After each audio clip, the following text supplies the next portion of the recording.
हम सिंगर अभिमन्यु राजा आप लोग के बीच में निशा देवी पत्नी बबलू सोनकर ग्राम पंचायत खोराडी के प्रधान पद हेतु प्रत्याशी निशा देवी को भारी मतों से विजयी बनाए। निशा देवी जिंदाबाद जिंदाबाद जिंदाबाद, निशा देवी जिंदाबाद जिंदाबाद जिंदाबाद। सुनाए चाचा सुनाए चाची सुनाए बहिनी भैया हो, सुनाए चाचा सुनाए चाची सुनाए बहिनी भैया हो। 2021 के आयल चुनौआ निशा देवी के जितैया हो। 2021 के आयल चुनौआ बबलू भैया के जितैया हो। सुनाए चाची सुनाए चाचा सुना बहिनी भैया हो, सुनाए चाचा सुनाए चाची सुनाए बहिनी भैया हो। 2021 के आयल चुनौआ निशा देवी के जितैया हो। 2021 के आयल चुनौआ बबलू भैया के जितैया हो। निशा देवी जिंदाबाद जिंदाबाद जिंदाबाद, निशा देवी जिंदाबाद जिंदाबाद जिंदाबाद। मेरा नेता कैसा हो निशा देवी जैसा हो, मेरा नेता कैसा हो निशा देवी जैसा हो।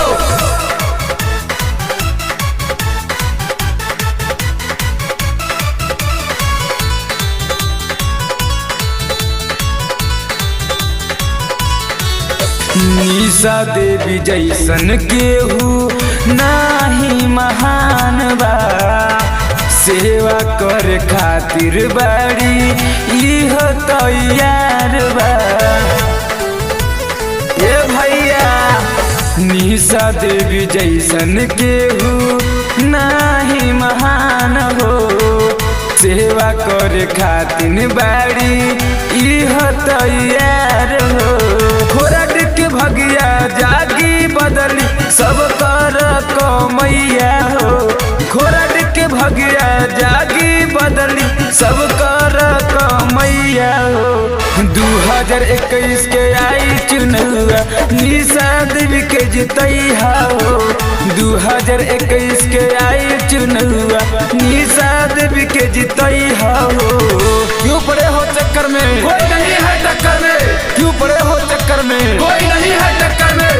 जीत रही है जीतेंगी निशा देवी जीतेंगी, जीत रही है जीतेंगी निशा देवी जीतेंगी।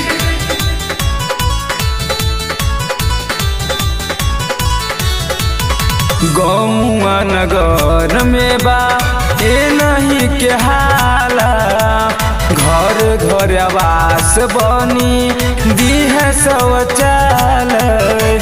निशा देवी जिंदाबाद जिंदाबाद जिंदाबाद। गौआ नगर में बा ए नहीं के हाला, घर घर आवास बनी दी है शौचालय। हर घर करी है पानी के व्यवस्था देखा सुना बहिनी हो, घर घर करी है पानी के व्यवस्था सुना हमार बहिनी हो।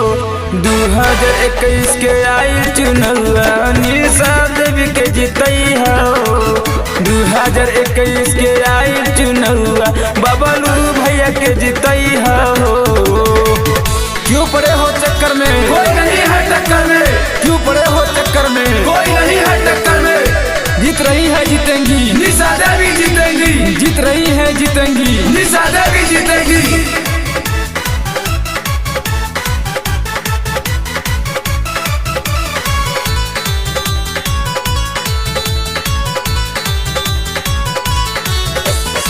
भगवान बन के सब कर दी है साथ हो, कुछ नहीं कमी होई मानत बात हो। निशा देवी जिंदाबाद जिंदाबाद जिंदाबाद। भगवान बन के दी है सब कर साथ हो, कुछ नहीं कमी होई मानत बात हो। अभिमन्यु राजा कर रहो विनती सुनेला तू भैया हो, अभिमन्यु राजा कर रहो विनती सुनेला तू भैया हो। 2021 के आई चुनौआ जीतई हो 2021 के आई चुनौआ बाबा